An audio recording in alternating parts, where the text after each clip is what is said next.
ఇప్పటిదాకా ఉపాసం ఉన్నా కానీ ఇంకా అయిపోయింది. ఈ ఉపవాసానికి జాబు సంబంధం ఎడబెట్టుకుదు నువ్వే. ఆకలైన నిండా తిన్నావు నువ్వే. నాకు నైవేద్యం పేరు మీద పెట్టి నువ్వు మొత్తం తిన్నావు. ఒకటే రిక్వెస్ట్ సార్, ఈ మీటింగ్ అయిపోయిన వరకు నేను మిమ్మల్ని రిక్వెస్ట్ చేసేది, ఇలాంటి కొన్ని వందల అవకాశాలు మీ జీవితంలో ఇప్పటిదాకా వచ్చు. ఇది కూడా అలాంటి అవకాశం. నేను ఇప్పటి వరకు జనాల దగ్గరికి వెళ్ళి మాట్లాడినప్పుడు నాకు బాగా తెలిసినట్టు ఒక పాయింట్ ఏంటంటే, ఏపీ తెలంగాణలో ఎస్పెషల్లీ తెలుగు రాష్ట్రాల్లో జనాలకి తెలుసుకోవడానికి ఇంట్రెస్ట్ లేదు. పోనీ మనకు ఆల్రెడీ తెలుసా, ఇప్పుడు మీరు పోయి ఊళ్ళో వెస్టీజ్ అనే కంపెనీ ఉంది, జాయిన్ అయితే ఇట్లా పైసలు వస్తాయని చెప్తే మొట్టమొదటి డైలాగ్ ఏంటిదండి? ఒకటి శాందార్ డైలాగ్, రైట్. రెండోది ఇవన్నీ ఫేక్ అంటారు, అవునా కదా? రెండు కరెక్టే సార్, నిజంగానే కరెక్ట్. ఇప్పుడు నేను కొత్తగా వచ్చిన వాళ్ళు ఎంతమంది కూర్చున్నాను? ఫస్ట్ నేను మిమ్మల్ని అడుగుతున్నా, కొత్తగా వచ్చిన వాళ్ళని డైరెక్ట్ సెల్లింగ్ అని ఎంతమంది తెలుసు? డైరెక్ట్ కంపెనీకి వెళ్ళి కస్టమర్కి అందిస్తారు, అదే డైరెక్ట్ సెల్లింగ్ అని చెప్పారు. Direct selling pace, direct selling job ఏంటిది సార్? ఏంటిది? కూర్చొని చెప్పండి సార్, పెద్దవాళ్ళు కూర్చొని చెప్పండి. డైరెక్ట్ సెల్లింగ్ ఏంటిది? మీరు చేయలేదు కదా? కూర్చోండి కూర్చోండి సార్, గురుగారు కూర్చోండి ప్లీజ్. నేను టీచర్ కాదు, మీరు స్టూడెంట్. భూమి కొనాలి, ప్లాట్ చేయాలి, అమ్మ, అది రియల్ ఎస్టేట్. లేదు ఓ ప్లాట్ ఉంది, సెల్లర్ కి బయర్ కి మధ్యలో మీడియేటర్ ఉంటే ఆడు కమిషన్ ఈడి కమిషన్ ఇది రియల్ ఎస్టేట్. ఇట్లా డైరెక్ట్ సెల్లింగ్ అంటే అదే ఇలా చెప్పిన ఆడికల్ డైరెక్ట్ కస్టమర్ వస్తారు, డైరెక్ట్ సెల్లింగ్ అని చెప్పాలి. బిజినెస్ ఏంటి కాదు సార్,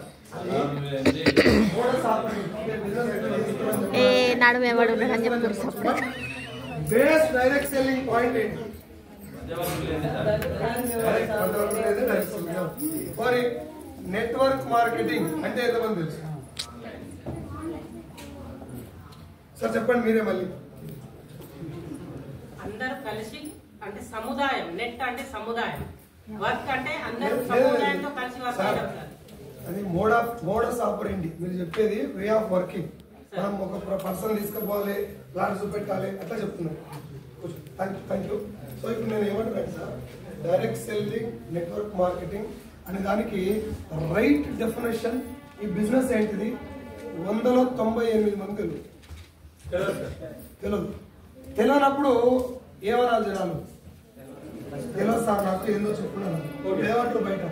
మస్తు చేసిన ఎట్లా, ఏం రోగం దానికి? జీవితం ఎట్లా మారుతుంది? డైరెక్ట్ సెల్లింగ్ అంటే బేస్ లైన్ ఏంటి? గవర్నమెంట్ దీనికి గైడ్ లైన్స్ ఇచ్చడానికి కారణం ఏంటి? అసలు ఈ ఇండస్ట్రీ రియల్ ఎస్టేట్ అంటే మనకు చేయలే కానీ తెలుసు, ఎంతో కొంత క్లారిటీ ఉంది. ఎందుకు రియల్ ఎస్టేట్ అనే బిజినెస్ ఎందుకు? భూముల దాంట్లో చేయాలంటే రియల్ ఎస్టేట్ ఉండాలి, అది దాని ద్వారా భూములు అమ్మబడితే కొనబడతాయి. Yes or no? Direct selling ఎందుకు? తెలియదు, జాయిన్ కమ్మాడు. నేను కూడా అయినా అది వేసుకుడు, నన్ను నేనైతే వేసుకున్నాను. లైవ్ ఎగ్జాంపుల్ చెప్తా. మా ఊర్లో గ్రామ పంచాయతీ ఉంది, మీ ఊళ్ళో కూడా ఉంటుంది కదా. గ్రామ పంచాయతీలో కారోబార్ అనో జాబ్ ఉంటుంది తెలుసా? మా ఊళ్ళో ఇక కారోబార్ మరి జాబ్ లేదు తెలియదు కానీ నేను 10th క్లాస్ అయిపోయిందాక ఆడ అలానే ఉంది మా క్లాస్మేట్. ఆడే కారోబారి, సర్పంచ్ కంటే ఎక్కువ ఆడే.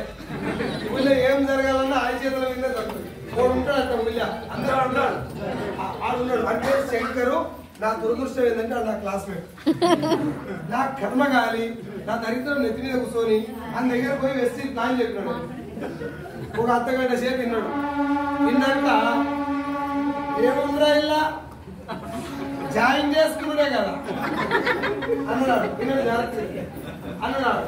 నేను జర మేల్కతో ఉంటే, కొంచెం నా ప్రెజెన్స్ ఆఫ్ మైండ్ ఉంటే నేను ఏం చెప్పాలంటే, జాయిన్ చేసేది కాదురా, నువ్వు ఒక మీటింగ్ రా, ఇది ఏందో అర్థమవుతుంది అలా అని.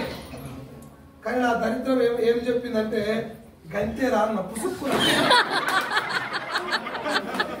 నెక్స్ట్ డే ఆయన కింద 60 మంది జాయిన్, 60 మందికి 60 మంచిగా ఫోన్ చేసిన.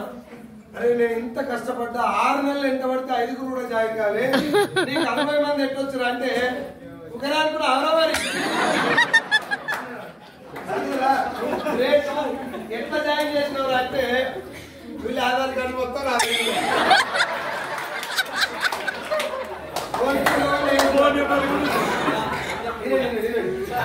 జాయిన్ చేసినాను.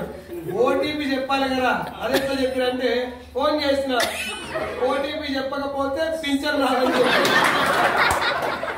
సరే అయిపోయింది ఐడి కొనుక్కోగలరు.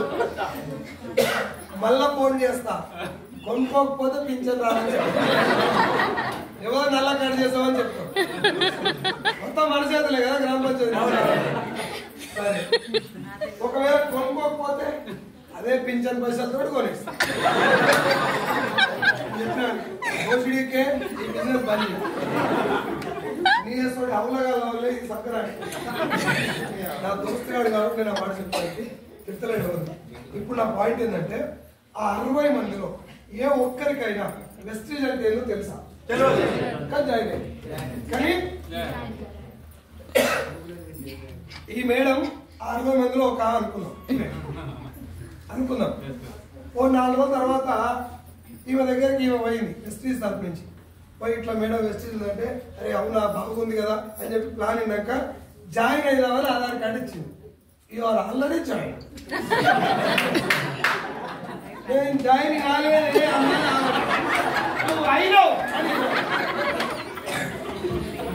ఇప్పుడు ఈ మేడం జాయిన్ కాకుండా చేసింది ఎవరు? ఏ భోజనికే కాదు. అలాంటి వాళ్ళు కరీంనగర్ లో కూడా చాలా ఉంది. నాయనమ్మ ఏడున్నావు? నేను బయట ఉన్నా బిడ్డ. ఆధార్ కార్డు ఇంటికానే ఉందా? నేను వేసుకుంటా దీని.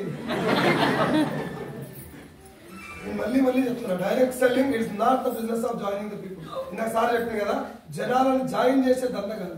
There is some concept. ఆ కాన్సెప్ట్ ఇనురా ఆయన మీటింగ్ రాలంటే ఏం చెప్తారు మీటింగ్ లో? చెప్పరా ఏమనిచ్చే బ్యాచ్ వేరే అన్న, అది వేరే దొరికే వెళ్తుంది. అదంతా భోజనికే బ్యాచ్.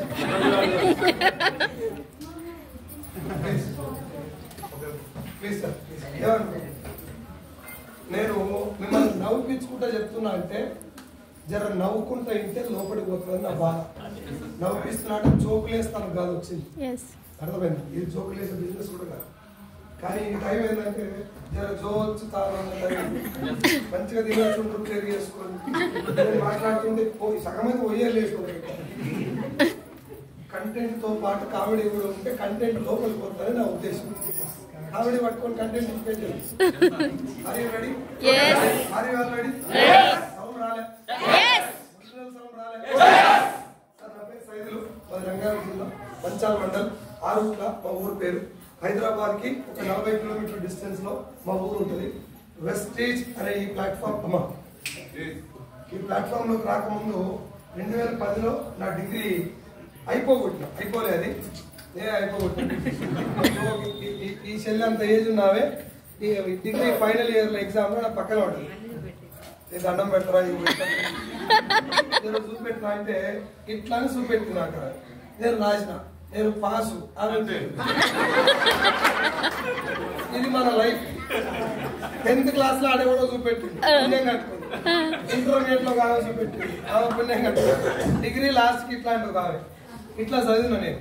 ఇప్పుడు చెప్పు నేను గవర్నమెంట్ జాబ్ అప్లై చేయాలో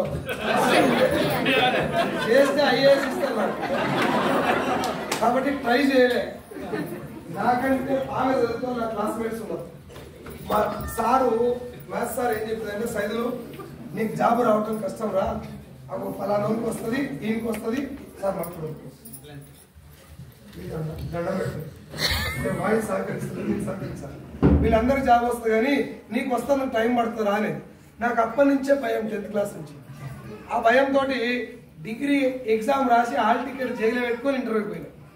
ఇంటర్వ్యూకి మీరు చెప్పురు ఇంటర్వ్యూ ఇంగ్లీష్ లో చెప్పురా తెలుగులో? ఇంగ్లీష్ పోగానే అని అడిగి మై నేమ్ ఈజ్ సైదులు అని చెప్పిన.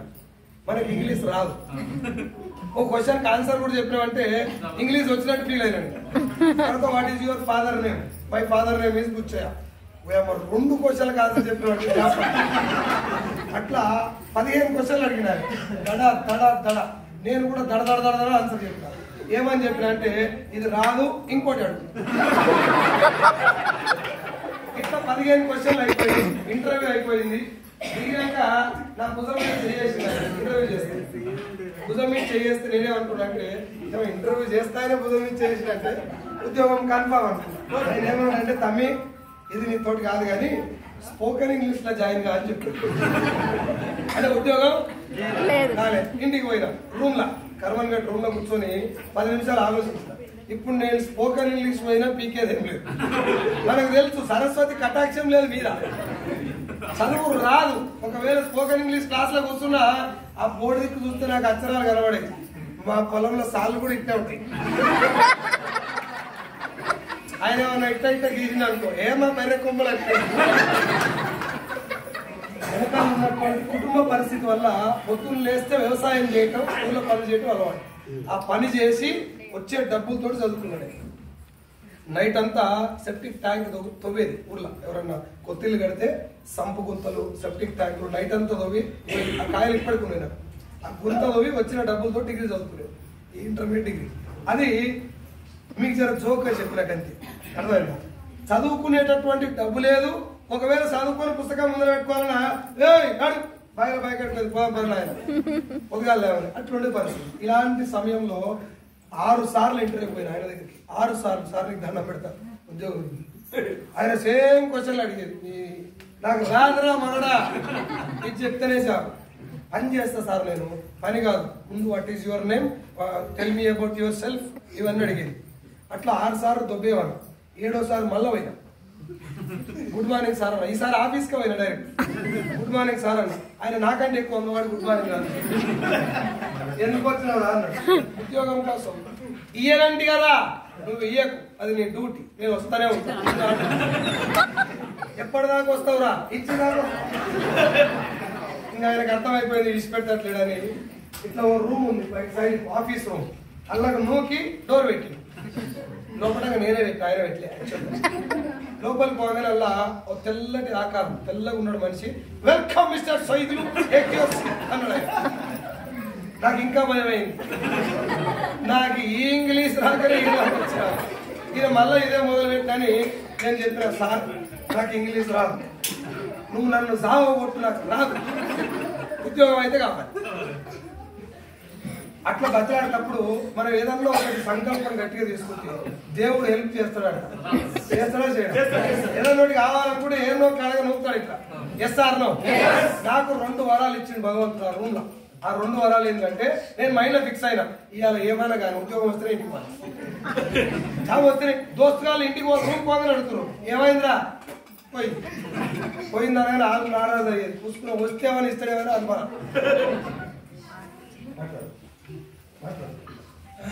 సో ఇట్లా 7వ సారి పోయినాక దేవుడు ఇచ్చిన 2 వరాలు ఏంటి ఆ రూమ్ అంటే, మొదటి వరం నాకు తెలుగు మాత్రమే వచ్చు, తెలుగు బాగా మాట్లాడతా. ఆయనకు తెలుగు బాగా అర్థమవుతుంది. ఆయన కంపెనీ ఓనర్ తమిళ్ బ్రాహ్మణ్, తమిళనాడు చెందిన బ్రాహ్మణ్. ఆయన తెలుగు బాగా అర్థమవుతుంది కానీ తిరిగి తెలుగులో మాట్లాడలేదు. అంటే నేను చెప్పింది ఇనుడు తప్ప మళ్ళీ ఎదురుగా నాతో మాట్లాడలేదు. ఇది 1వ వరం. 2వ వరం ఏంటంటే ఆయన ఇంగ్లీష్ ఇరగదీస్తాడు. అది వరకు అర్థం. ఆయన పుసుకులు ఏమైనా ఇంగ్లీష్ క్వశ్చన్ అడిగింది అనుకో ఇక్కడ 2-3 సార్లు అన్నా. అది చూసిండు ఈయనతో మాట్లాడుతుందని చెప్పి మొత్తం విన్నాడు. నేను నిజం చెప్పిన మా ఇంటి పరిస్థితి ఏంది, మా నాయన ఏం చేస్తాడు, మా చెల్లెలు మ్యారేజ్, నేను పడ్డ కష్టం ఇదంతా చెప్పి సార్ ఫైనల్ అడిగినా నువ్వు ఇళ్ళకెళ్ళి ఎలగొట్టి దాకా పని చేస్తా, నువ్వు ఏం చెప్తే గది చేస్తా, ఎంత ఇస్తే అంత తీసుకుంటా, ఇయ్యకపోయినా పోకుంటా. ఈ మాట చెప్పిన లాస్ట్. ఆయన గీడంగా చిన్న కళ్ళ తడి అయింది. తడి కాగా నాకు అర్థమైంది, పని అయిపోయింది. నిజం చెప్పినా కొంచెం అర్థమైంది. ఓ వీడు పేదరికంగా ఉన్నాడు, ఇస్తే పని చేస్తాడని చెప్పి అర్థం చేసుకొని ఏదో ఇంగ్లీష్లో చెప్పింది. జాబ్ ఇచ్చిన పోరాడు 4,500 జీతం. గాంధీ హాస్పిటల్ బ్యాక్ సైడ్ నా ఆఫీస్. అక్కడి నుంచి ముసూరాంబాగ్ దిల్సునార్ దాకా ఉరికినా. జాబ్ శాంక్షన్ అది వచ్చింది అనగా ఏం సార్ అంత సంతోషం అంటే, సంతోషం సగం జేగి సగం. పైసలు లేవు కిరాయి 7.5 ఉన్నాయి జేగిరా గలగల అనుకుంటా పోయినవాడు. రూమ్ కాడికి పోగానే ఏమైంది రా అన్నారు. ఇట్లా అన్నారు ఏమంటారు దోస్తులు ఏమడే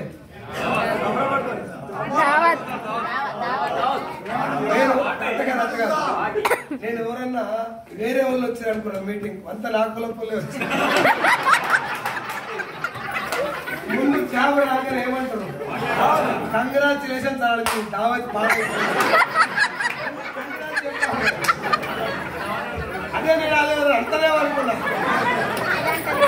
ఎవరు రాదు అంతా దావత్ అడగగానే జరగాలి అన్న ఏడున్నారు దోస్తులు అడిగారు కాబట్టి అది కూడా జాబ్ వచ్చిన ఆనందంగా పైసలు లేవని చెప్తావా నా బాబాయ్ ఫోన్ చేసినాడు నువ్వేమన్నా చెప్పి 10 ఏళ్ళు సాగరింగ్ రోడ్ దగ్గర అప్పుడే కొత్తది బాగా ఓపెన్ అయింది దాని పేరు వేసుకో దాని పేరు మాయాబజార్ అలా పోయినాం 5,000 ఖర్చు అయింది 5,000 మిగిలినాయి 5,000 తో ఉద్యోగం మొదలు పెట్టినా 5,000 రూపాయలు నా జైలు ఉన్నాయి ఇంకొంచెం అప్పు చేసి బండి కూడా తీసుకున్నా అక్కడి నుంచి ఉద్యోగం ఎట్లా చేస్తున్నా అంటే పూజ చేస్తారు చూడు అంత భయంతో చేస్తున్నా నాకు ఈ ఉద్యోగం భగవంతుడు ఇచ్చిన వరం క్వాలిఫికేషన్ తోటి రాలేదు టాలెంట్ తోటి రాలేదు నా కష్టం చూసి దయతో